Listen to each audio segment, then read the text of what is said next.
Karthik Deepa serial எபிசோடுக்கான review தாங்க இந்த வீடியோவில் நம்ம இன்றைக்கி பார்க்க போகிறோம். எபிசோடை ஸ்டார்ட் பண்ணுறதுக்கு முன்னாடி உங்கள் எல்லாருக்கும் ஒரு சூப்பரான நியூஸ் தாங்க சொல்ல போகிறேன். கார்த்திக் சார் ரீசெண்டாக விகடன் அவார்ட்ஸ் வாங்கியிருக்காரு பெஸ்ட்டு மெயில் ஆக்டர் கேட்டகரியில். அண்ட் அடுத்ததாக நம்ம மீரா கிருஷ்ணன் அதே கார்த்திக் தீபா சீரியல்லேருந்து அபிராமி மாமியார் கேட்டகரியில் பெஸ்ட் மாமியார் கேட்டகரியில் நம்ம மீரா கிருஷ்ணன் வின் பண்ணியிருக்காங்க. ரொம்பவே சூப்பரில் ஒரே சீரியல்லேருந்து 2 பேர் அவார்ட் வாங்கியிருக்கிறது ரொம்பவே சூப்பர். அண்ட் எபிசோடில் என்ன நடந்துச்சுன்னு வாங்க பார்க்கலாம். நம்ம தீபா கிட்ட கார்த்திக் கேட்குறாரு, இங்கே பாருங்கள் தீபா, அந்த வீடியோவை காமிச்சு இது என்னது, எதுக்காக இந்த வீடியோவை எனக்கு அனுப்புனீங்க, யார் உங்களை இந்த வீடியோவை எடுக்க சொன்னது அப்படின்னு கார்த்திக் கேட்குறாரு. அப்போ தீபா சொல்கிறாங்க, கார்த்திக் சார், இந்த வீடியோ நான் எதுக்கு எடுத்தேன்னா அம்முவை சமாதானம் பண்ணுறதுக்காக தான் இந்த வீடியோவே எடுத்தேன் அப்படின்னு. அப்போ கார்த்தி சொல்கிறாரு, இங்கே பாருங்கள், அம்முவை சமாதானப்படுத்துறதுக்கா அப்படின்னு. அப்போ தீபா சொல்கிறாங்க, ஆமாம் சார், இந்த பரிகாரத்தை நான் செய்கிறேன்னு சொன்னேன், ஆனால் அம்மு கொஞ்சம் கூட ஒத்துக்கவே இல்லை. இந்த பரிகாரத்தை செய்யக்கூடாதுன்னு ரொம்ப பிடிவாதம் பிடிச்சா. நான் தான் அவளை சமாதானப்படுத்துறதுக்காக இந்த வீடியோவை அவளுக்கு அனுப்பிவிட்டேன். அதுக்கப்புறம் தான் அவள் இந்த பரிகாரம் செய்ய விடவே விட்டா என்னை அப்படின்னு. அப்போ கார்த்தி சொல்கிறாரு, என்ன தீபா சொல்கிறீங்க, இந்த பரிகாரத்தை பற்றி அப்போ ரம்யாவுக்கு ஆல்ரெடி தெரியுமா அப்படின்னு. அப்போ தீபா சொல்கிறாங்க, ஆமாம் சார், இந்த பரிகாரத்தை பற்றி ரம்யாவுக்கு ஆல்ரெடி தெரியுமே அப்படின்னு. அப்போ கார்த்தி சொல்கிறாரு, இல்லை தீபா, இந்த பரிகாரத்தை பற்றி ரம்யா தனக்கு தெரியாதுன்னு என்கிட்ட சொன்னாங்க, அதான் கேட்டேன் அப்படின்னு. அப்போ தீபா சொல்கிறாங்க, கார்த்திக் சார், ரம்யாவுக்கு இந்த பரிகாரத்தை பற்றி தெரியும். இன்ஃபேக்ட் அவள் தான் என்னைய சாமியார்கிட்ட கூட்டிகிட்டு போனான் அப்படின்னு. உடனே கார்த்தி சொல்கிறாரு, சரி தீபா, அப்புறம் என்ன நடந்துச்சு அப்படின்னு. அப்போ தீபா சொல்கிறாங்க, கார்த்திக் சார், அந்த சாமியாரை பார்த்தப்போ அவர் இந்த பரிகாரத்தை பற்றி சொன்னார். இந்த பரிகாரத்தை கேட்டதோட ரம்யா ரொம்ப கோவப்பட்டான், இந்த பரிகாரத்தையெல்லாம் செய்யக்கூடாது அப்படின்னு. ஆனால் நான் தான் ரொம்ப பிடிவாதம் பண்ணி இந்த பரிகாரத்தை நான் கண்டிப்பாக பண்ணுவேன் அப்படின்னு ரொம்ப பிடிவாதம் பண்ணேன். அதோட அந்த சாமியார் ரம்யாட்ட சொன்னார், இங்கே பாரு, இந்த பரிகாரத்தை பற்றி நீ யாருக்கிட்டேயும் சொல்லக்கூடாது, அப்படி சொன்னேன்னா எதுவுமே பழிக்காது அப்படின்னு சொல்லி என்கிட்ட சொன்னார், அதான் நான் யாருக்கிட்டேயும் சொல்லாமல் இருந்தேன் அப்படின்னு. அப்போ கார்த்தி சொல்கிறாரு, அப்போது இந்த பரிகாரம் செய்கிற விஷயம் ரம்யாவுக்கு ஆல்ரெடி தெரியும் அதானே அப்படின்னு. அப்போ தீபா சொல்கிறாங்க, ஆமாம் சார் அப்படின்னு. அப்போ கார்த்தி சொல்கிறாரு, சரி நான் பார்த்துக்கிறேன், நீங்கள் வீட்டுக்கு கிளம்புங்க அப்படின்னு சொல்ல தீபாவும் சரி சார் அப்படின்னு சொல்லி வீட்டுக்கு கிளம்புறாங்க. இன்னொரு பக்கம் கார்த்தி நினைக்கிறாரு, எதுக்காக ரம்யா என்கிட்ட போய் சொல்லணும், கண்டிப்பாக இதுக்கு பின்னாடி ஏதோ ஒரு காரணம் இருக்குது, ரம்யா போய் சொல்கிறான்னா அதுக்கு பின்னாடி ஏதோ ஒரு காரணம் இருக்குது அப்படின்னு கார்த்தி நினைக்கிறாரு. கார்த்தி நேராக ரம்யாவை மீட் பண்ணலாம் அப்படின்னு நினைக்கிறாரு.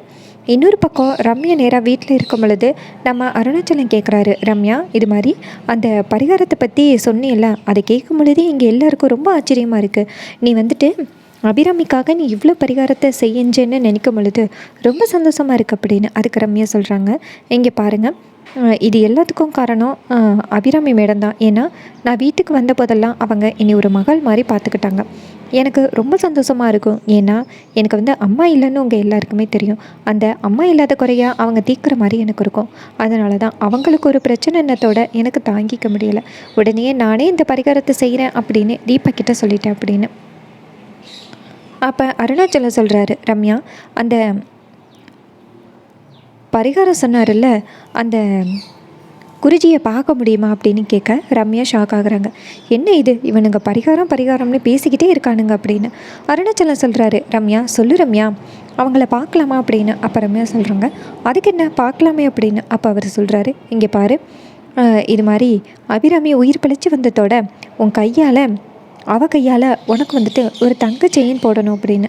அப்போ ரம்யாவும் சரி அப்படின்னு சொல்கிறாங்க. அப்போ நம்ம மைத்திலி கேட்குறாங்க, இங்கே பாரு ரம்யா, அந்த சாமியாரை பற்றி உனக்கு எப்படி தெரியும் அப்படின்னு. அப்போ ரம்யா சொல்கிறாங்க, நான் தீபா தான் என்கிட்ட சொன்னான், இது மாதிரி பரிகாரம் செய்ய போகிறேன், அந்த சாமியாரை தேடி கண்டுபிடிச்சி தெரியான்னு கேட்டா. உடனே நான் ரொம்ப கஷ்டப்பட்டு அந்த சாமியார் யாருன்னு கண்டுபிடிச்சி தீபாட்ட சொன்னேன் அப்படின்னு. அப்போ மைதிலி கேட்குறாங்க ரம்யா கிட்ட, அந்த சாமியார் பேர் என்னன்னு உனக்கு தெரியுமா அப்படின்னு. அப்போ ரம்யா சொல்கிறாங்க, ஸ்ரீ பரமானந்த சுவாமிகள் அப்படின்னு. அப்போ மைதிலி சொல்கிறாங்க, ஓ அப்படியா, சரி அப்படின்னு. அப்போ மைதிலி நினைக்கிறாங்க, கண்டிப்பாக இவ ஏதோ ஒரு விஷயத்த மறைக்கிறான்னு மட்டும் நல்லாவே தெரியுது, இந்த குடும்பத்தை ஏமாத்துறதுக்காக தான் இவ மறைக்கிறா அப்படின்னு மைதிலி நினைக்கிறாங்க. அப்போ நம்ம அருணாச்சலம் சொல்கிறாரு, இங்கே பாருமா, அந்த சாமியார் மட்டும் எங்கே இருக்காருன்னு சொல்லு. அவரை வந்து நாங்கள் எல்லோரும் நேரடியாக பார்க்கணும்.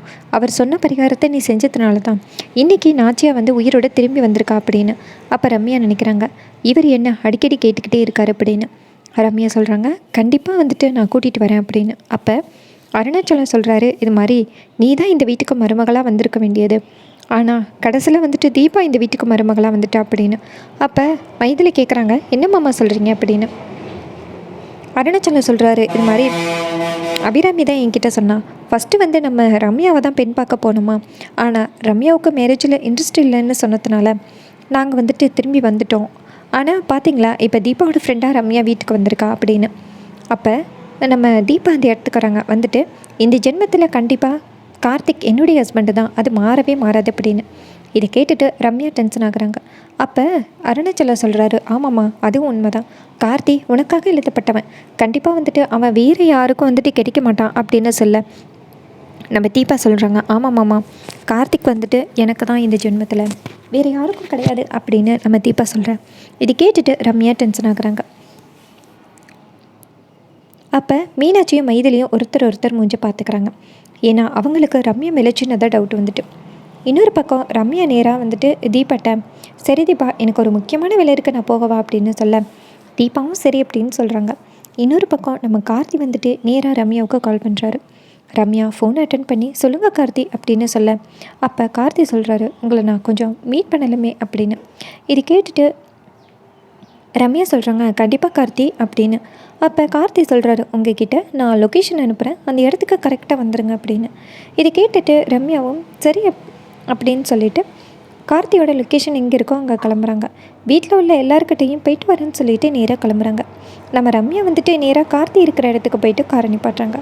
கார்த்தி கார் விட்டு இறங்குறாரு, ரம்யாவும் வராங்க. அப்போ கார்த்தி நேராக ரம்யா பார்த்து, உங்ககிட்ட ஒரு முக்கியமான விஷயம் கேட்குறதுக்காக தான் உங்களை கூப்பிட்டேன் அப்படின்னு. அப்போ ரம்யா சொல்கிறாங்க, சொல்லுங்கள் கார்த்தி, என்ன முக்கியமான விஷயம் அப்படின்னு. அப்போ கார்த்தி சொல்கிறாரு, இங்கே பாருங்கள், தீபா பரிகாரம் செய்ய போகிறது உங்களுக்கு ஏற்கனவே தெரியுமா அப்படின்னு. அப்போ ரம்யா சொல்கிறாங்க, ஆமாம் கார்த்தி எனக்கு ஏற்கனவே தெரியும் அப்படின்னு. அப்போ கார்த்தி சொல்கிறாரு, அப்புறம் எதுக்காக என்கிட்டேருந்து மறைச்சிங்க, இது மாதிரி நீங்கள் வந்துட்டு செங்கல்பட்டு போகிறத ஏன் என்கிட்ட சொல்லலை அப்படின்னு. என்கிட்ட தீபாவே இல்லைன்னு சொன்னீங்களே, எங்கே போயிருக்கான்னு கூட தெரியாதுன்னு சொன்னீங்களே அப்படின்னு. அப்போ ரம்யா சொல்கிறாங்க, ஆமாம் கார்த்தி, தீபா வந்துட்டு அந்த பரிகாரத்தை செய்ய போகிறது எனக்கு தெரியாது, ஆனால் கடைசி நேரத்தில் தான் நான் போய் காப்பாற்றினேன் அப்படின்னு.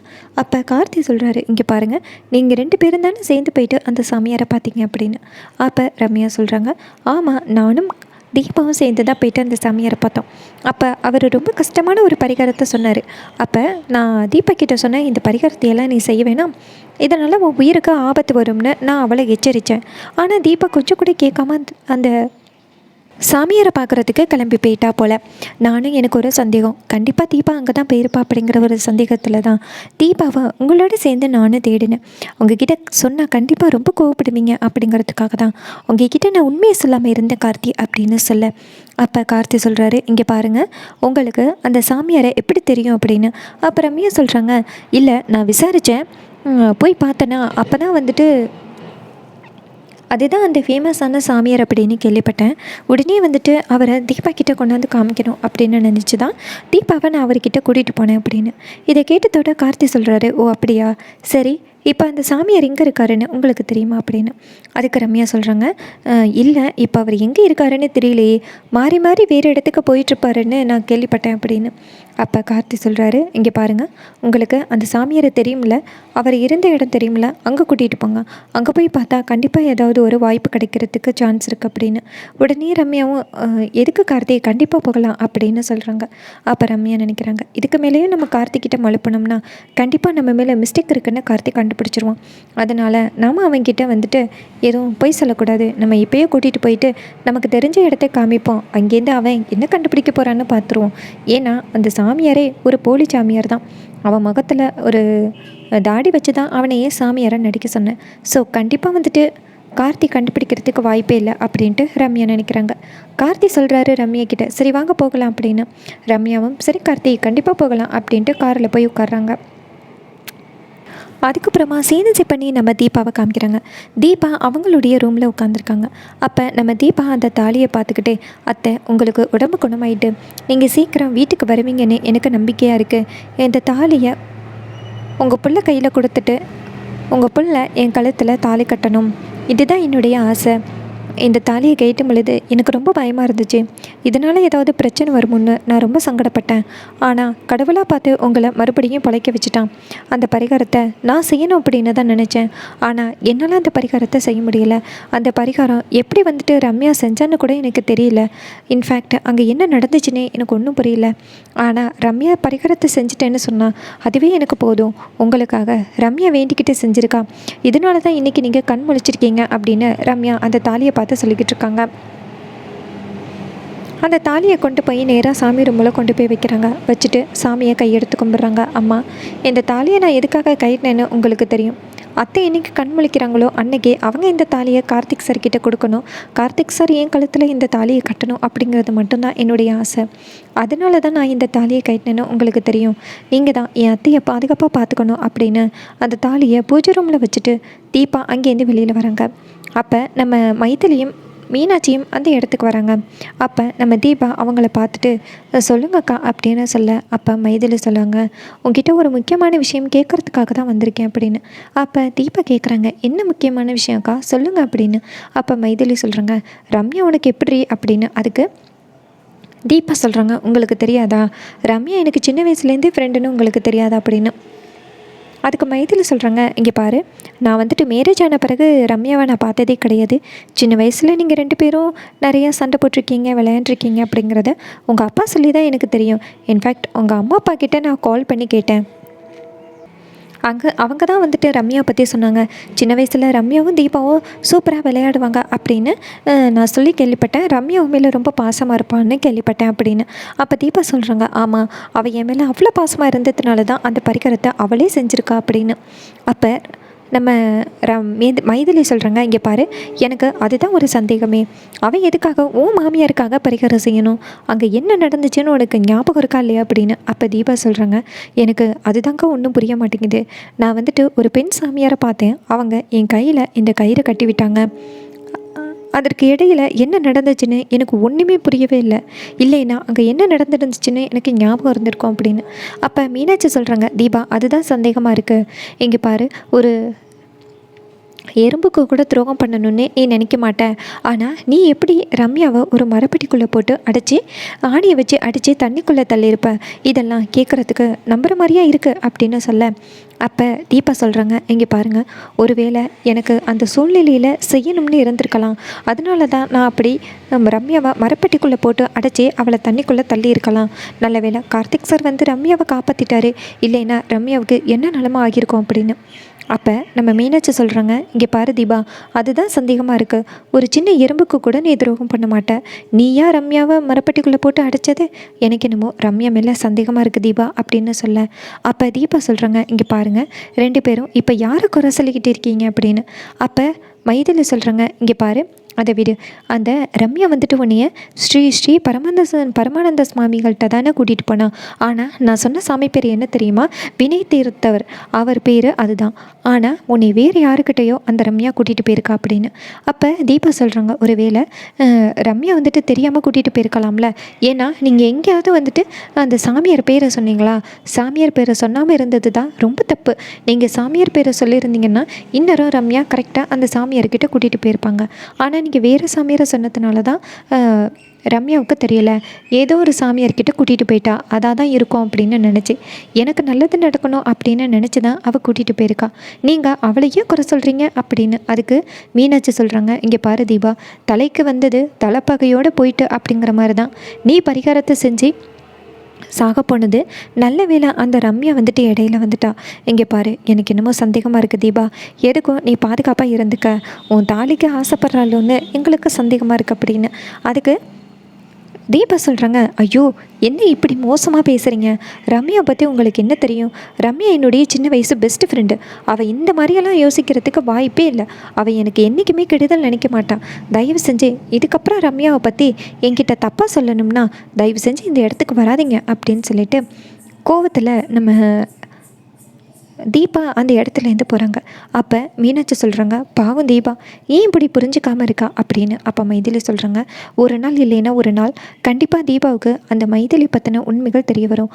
அப்போ அவள் ரொம்ப கஷ்டப்படுவா, அப்பயாவது அவள் புரிஞ்சுக்கட்டும் அப்படின்ட்டு மைதிலி அந்த இடத்துலேருந்து கிளம்புறாங்க. அப்போ மீனாட்சி நினைக்கிறாங்க, கடவுளே என் தங்கச்சிக்கு எந்தவித ஆபத்தும் வரக்கூடாது. அவள் தாலிக்கு நான் ஒரு கனவு கண்டேன், தீபாவோட தாலிக்கு ஆபத்து வர மாதிரி. அதே மாதிரி தான் இப்போ சூழ்நிலையே நடந்துக்கிட்டு இருக்கு. அந்த ரம்யா எதுக்காக இப்படி பண்ணுறான்னு தெரியல. தீபாவோட தாலியை பிடுங்கிறதுலையே அவள் ரொம்ப குறிக்கோளாக இருக்கா. கடவுளே நீங்கள் தான் தீபாவோட வாழ்க்கையை காப்பாற்றணும் அப்படின்னு மீனாட்சி கடவுள்கிட்ட வேண்டுறாங்க. அதுக்கப்புறமா சீனசி பண்ணி நம்ம கார்த்தியை காமிக்கிறாங்க. கார்த்தி காரில் போயிட்டுருக்கும் பொழுது ரம்யாட்ட கேட்குறாரு, ரம்யா அந்த இடம் உங்களுக்கு நல்லா ஞாபகம் இருக்குல்ல அப்படின்னு.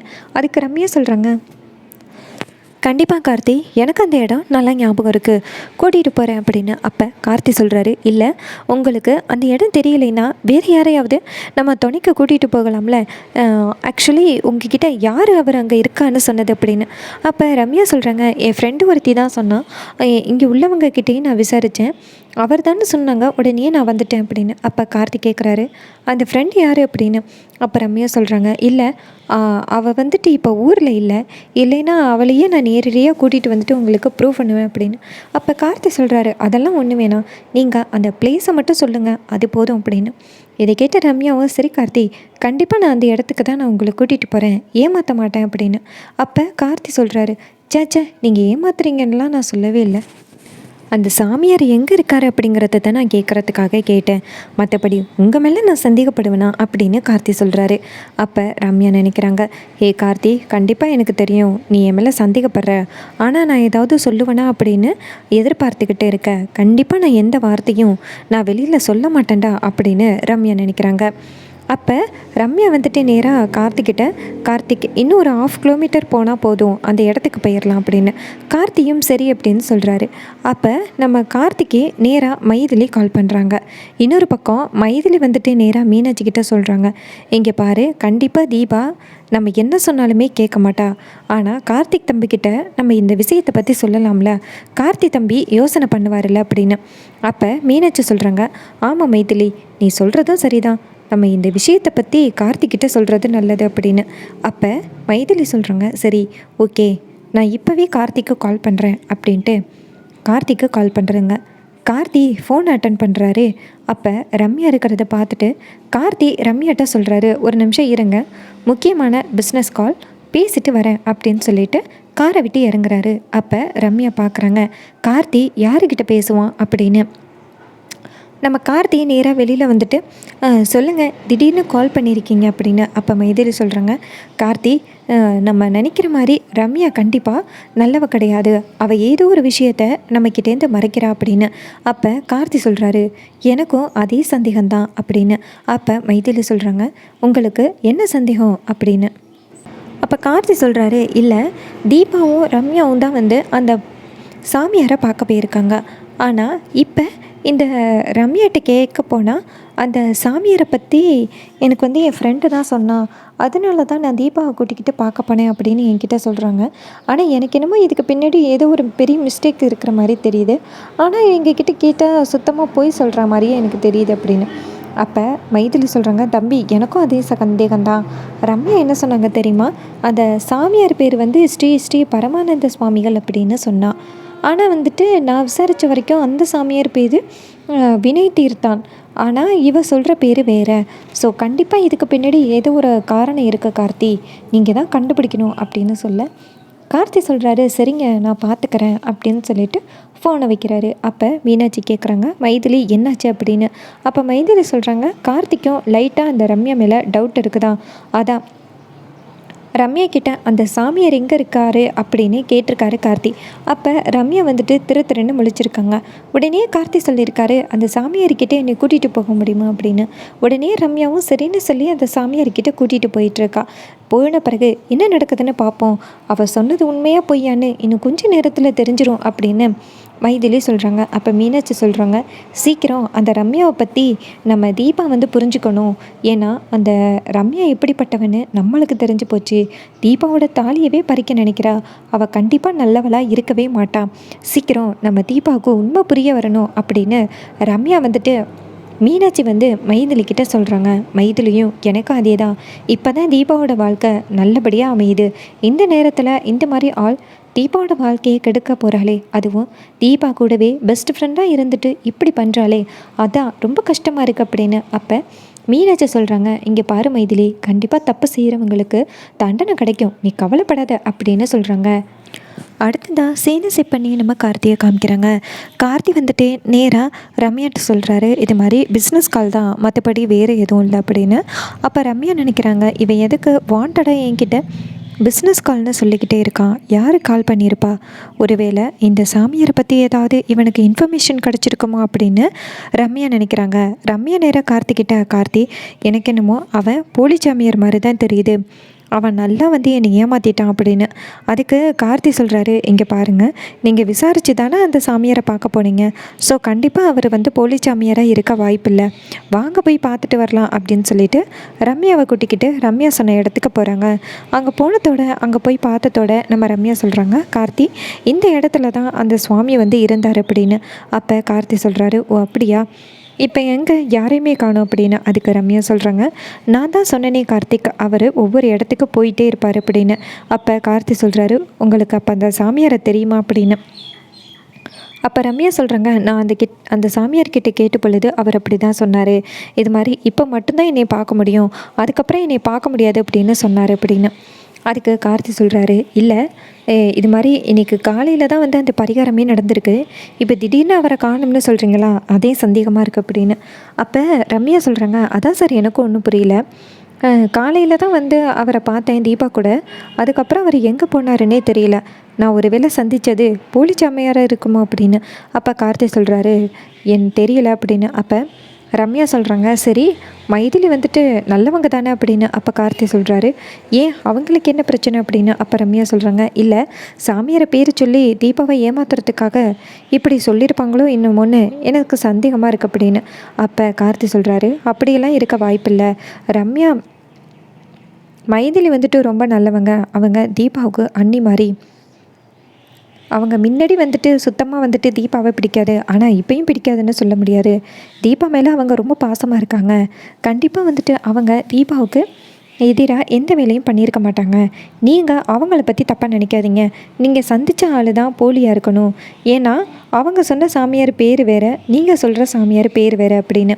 இது கேட்டதோட ரம்யா நினைக்கிறாங்க, ஆஹா சாமியார் பேரை வச்சு கண்டுபிடிச்சிட்டாங்களே, நம்ம எப்படி சமாளிக்கிறது அப்படின்னு. அப்போ கார்த்தி சொல்கிறாரு, நீங்கள் சொன்ன சாமியார் பேர் வந்து ஸ்ரீ ஸ்ரீ பரமானந்த சுவாமிகள் அப்படின்னு சொன்னீங்க, ஆனால் மைதிலி சொல்கிற பேர் வேறு, வினய் தீர்த்தவான் அப்படின்னு சொல்கிறாங்க, ஸோ கண்டிப்பாக வந்துட்டு நீங்கள் வேறு யாருக்கிட்டேயோ தீபாவை கூட்டிகிட்டு வந்திருக்கீங்க, ஸோ நீங்கள் சந்தித்தது போலி சாமியாராக தான் இருக்கணும், யார் வந்து உங்ககிட்ட இந்த சாமியாரை பற்றி சொன்னது அப்படின்னு.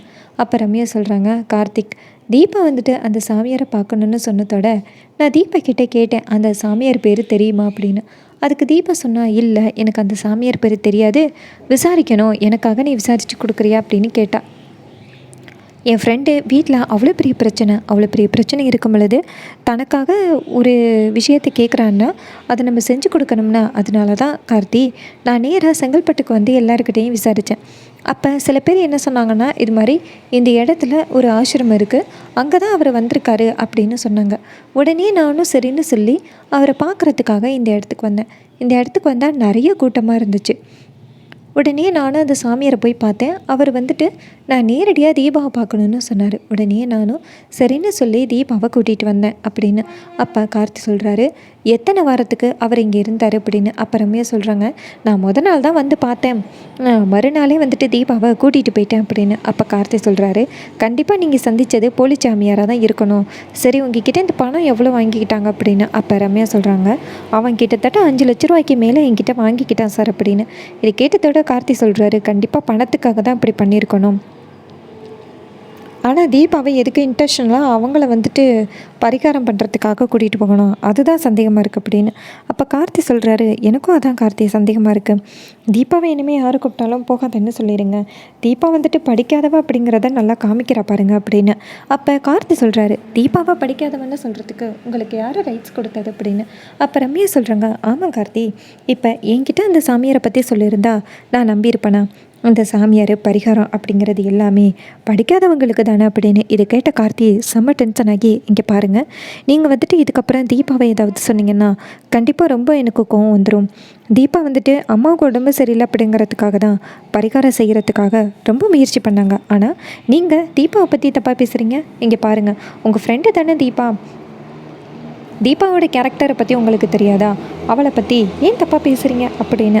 அப்போ ரம்யா சொல்கிறாங்க, இல்லை கார்த்தி, தீமா மட்டும் கொஞ்சம் யோசனை பண்ணி முடிவு பண்ணியிருந்தா அந்த மாதிரி ஒரு போலி சாமியார்கிட்ட போய் சிக்கிரிக்க வேண்டிய அவசியமே கிடையாதுல்ல அப்படின்னு.